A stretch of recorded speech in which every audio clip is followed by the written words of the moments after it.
back with another mini grammar session guys. So আজকে হচ্ছে আমাদের টপিক হবে কি conditional sentences grammar এর. So this is basically part 2 of right form of verbs. Okay, so let's see. Alright, তো conditionals হচ্ছে basically আমাদের চারটা রয়েছে। একটা হচ্ছে কি জিরো কন্ডিশনাল, আরেকটা হচ্ছে first conditional, second conditional and third conditional. তো আমাদের মেইন কাজ হচ্ছে যে আমরা স্ট্রাকচার দেখবো, এটার আন্ডারে এক্সাম্পল দেখবো এন্ড আমরা কনসেপ্টটা একটু বুঝে ফেলবো। আচ্ছা, তো ফার্স্টে আসা যাক হচ্ছে জিরো কন্ডিশনালে। এখন জিরো কন্ডিশনালটা কখন ইউজ হয়? জিরো কন্ডিশনালটা বেসিক্যালি ইউজ হয় যখন হচ্ছে আমরা কি জেনারেল কোনো সত্য কথা বলতেছি বা কোনো একটা ফ্যাক্ট বলতেছি। ফর এক্সাম্পল হচ্ছে আমরা যদি দেখি, if water reaches 100 degree Celsius it boils. তো এটার মানেটা কি? যে পানিকে যখন আমরা হচ্ছে 100 ডিগ্রি সেলসিয়াসে নিয়ে যাই, পানি হচ্ছে ফুটতে শুরু করে। এখন এটা কিন্তু র্যান্ডম কোনো ঘটনা না, এটা ম্যাক্সিমাম অফ দ্য কেসেস হচ্ছে কি এটাই হবে যে পানিকে যদি আমরা 100 ডিগ্রি সেলসিয়াসে নিয়ে যাই, পানি কি ফুটতে শুরু করবে, তাই না? তারপর হচ্ছে আমরা যদি বলি if we heat the ice, ice melts, তাই না? আইসকে যদি আমরা হিট দেই, আইস কি করে গলতে শুরু করে। তো এই যে এই ধরনের কাজগুলা, মানে এই ধরনের সত্য কথাগুলা যেগুলো হচ্ছে সচরাচর হয়েই থাকে, কখনো এগুলোর ব্যতিক্রম ঘটে না। তো এই জেনারেল ট্রুথ বা ফ্যাক্টস গুলা হচ্ছে কি দিয়ে ডেসক্রাইব করবো আমরা? জিরো কন্ডিশনালস দিয়ে। সো জিরো কন্ডিশনালস এর জন্য হচ্ছে একটা স্ট্রাকচার আছে।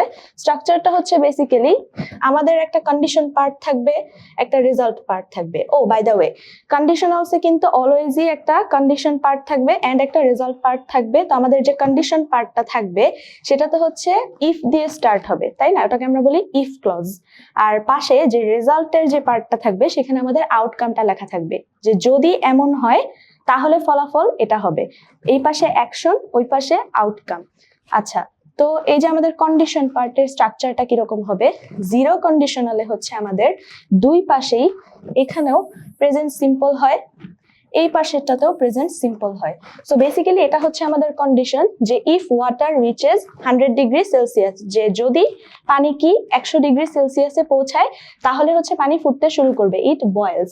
সো এখানে হচ্ছে আমরা প্রেজেন্ট সিম্পলে রাখতেছি, এই পাশেও ইট বয়েলস, এটাকে আমরা প্রেজেন্ট সিম্পলে রাখতেছি। তার মানে মুদ্রা কথা মনে রাখতে হবে যে জিরো কন্ডিশনালে কন্ডিশন পার্টেও কি হবে? ইফ প্লাস প্রেজেন্ট সিম্পল, আর রেজাল্ট পার্টেও হচ্ছে কি প্রেজেন্ট সিম্পল। ওকে, তো এখন আসি হচ্ছে ফার্স্ট কন্ডিশনাল। এখন ফার্স্ট কন্ডিশনালটা হচ্ছে বেসিক্যালি বোঝায় কোনো রিয়েল একটা পসিবল সিচুয়েশন। যেমন আমি যদি ভালোভাবে পড়াশোনা করি তাহলে আমার রেজাল্ট ভালো হবে, এটা কি একটা পসিবিলিটি আছে। এখন এটা কিন্তু 50-50, আমার রেজাল্ট ভালো হতেও পারে নাও হতে পারে, ঠিক আছে? কিন্তু এটা কি অবভিয়াসলি পসিবল, এই পার্টটাও কিন্তু পসিবল, তাই না? ইম্পসিবল কিছু না। অলরাইট, সো এখানে কন্ডিশনের পার্টটা কিরকম হবে?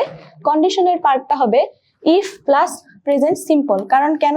এটা কিন্তু আমাদের হাতে রয়েছে যে আমরা এখন একটা কাজ করতে পারবো, যে if we study hard we will be successful. আমি যদি এখন ভালোভাবে পড়াশোনা করি তাহলে আমরা গিয়ে সাকসেসফুল হব। সো এটা পরের পার্টটা, রেজাল্টের পার্টটা কি হবে? উইল প্লাস হচ্ছে কি বেস ভার্ব। বেস ভার্ব মানে উইল বসাবো, তারপর হচ্ছে এখানে কি আমাদের V1 form. So if it rains we will cancel the match. এখন দেখো একটা জিনিস খেয়াল করো, ইফ ইট রেইনস, এই যে বৃষ্টি হওয়ার সম্ভাবনা, বৃষ্টি হওয়ার কিন্তু সম্ভাবনা 50-50, বৃষ্টি হতেও পারে নাও হতে পারে। তো আমরা বলছি যে যদি বৃষ্টি হয় তাহলে কি আমরা ম্যাচ ক্যান্সেল করব, যে if it rains then we will cancel the match. তো হচ্ছে এই পার্টটুকু হচ্ছে কি আমাদের, যে যদি এমন হয়, তো এটা কি হবে? অবভিয়াসলি প্রেজেন্টে হবে, ইফ প্লাস হচ্ছে প্রেজেন্ট সিম্পল। দেন রেজাল্টের পার্টটা কি? যে যদি এমন হয় তাহলে ফিউচারে আমরা কোনো একটা অ্যাকশন নিব।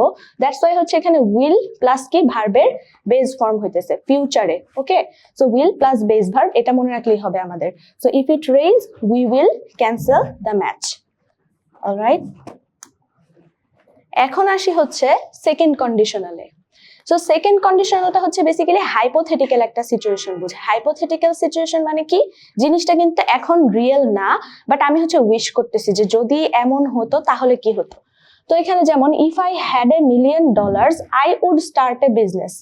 এখন ইফ আই হ্যাড $1 million এই পার্টটুকু কি ধারণা দিচ্ছে, আমার কাছে কিন্তু $1 million নাই, আমি এটা উইশ করতেছি যে যদি আমার কাছে $1 million থাকতো তাহলে আমি এটা করতাম। এখন এটা কিন্তু আমার কাছে থাকতেও পারে, ভবিষ্যতে নাও থাকতে পারে, কিন্তু এখন কিন্তু আমার কাছে সেটা নাই।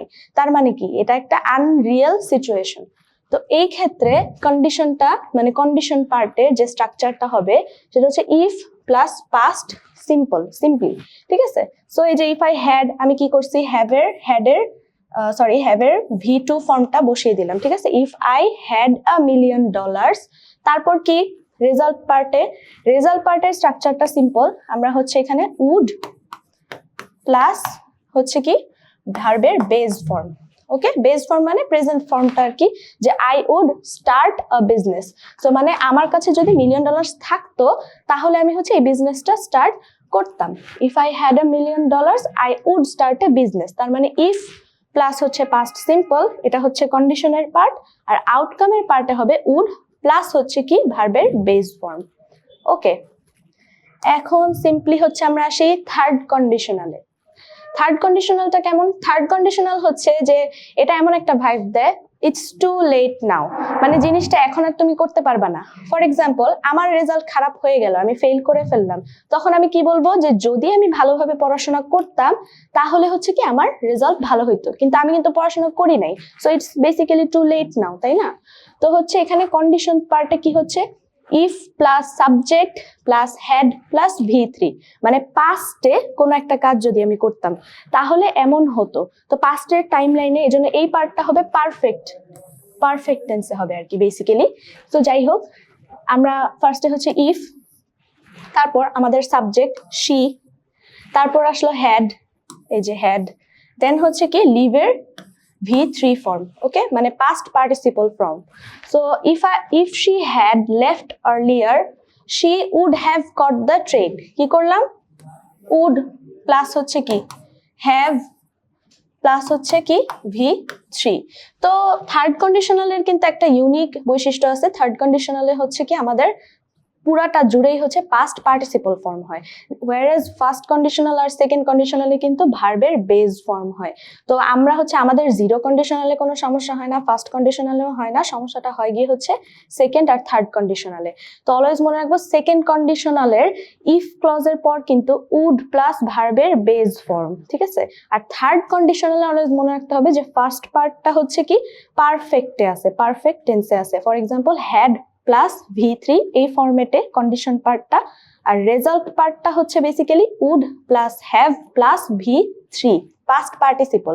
সো আমাদের যাতে মাথায় কাজ করে যে যেই জিনিসটা হচ্ছে করার জন্য it's too late now, just এটা দিয়ে মনে রাখবা যে ইট ইস টু লেট নাও এমন একটা ভাইব দেয়, সেটা হচ্ছে কি থার্ড কন্ডিশনাল। আর সেকেন্ড কন্ডিশনালটা মনে রাখবা যে যেটা হাইপোথেটিক্যাল সিচুয়েশন, যেটা কিন্তু রিয়েল না, হয়তো ভবিষ্যতে তোমার কাছে অনেক $1 million হইতেও পারে, কিন্তু রাইট নাও আমার কাছে নাই, তাই আমি আফসোস করে বলতেছি যে যদি থাকতো তাহলে আমি বিজনেস স্টার্ট করতাম। Okay, I hope it's clear now. আর জিরো কন্ডিশনাল নিয়ে তো মাথা ব্যথা দরকার নেই, জিরো কন্ডিশনাল হচ্ছে দুইটাই প্রেজেন্ট সিম্পল। আর ফার্স্ট কন্ডিশনালে হচ্ছে যে আচ্ছা যদি আমি এখন ভালোভাবে পড়াশোনা করি তাহলে আমার রেজাল্ট ভালো হবে। প্রথম পার্টটুকু কি প্রেজেন্টে, এটার অ্যাকশন আমি ফিউচারে দেখব। তো গেল, জিরো কন্ডিশনাল নিয়েও কোনো কনফিউশন নাই, ফার্স্ট নিয়েও কনফিউশন নাই। তো তোমরা সেকেন্ড আর থার্ডটা একটু ভালোভাবে খেয়াল করো। ওকে, সো হচ্ছে see you soon in another session guys. আজকের জন্য এতটুকুই, গুড বাই।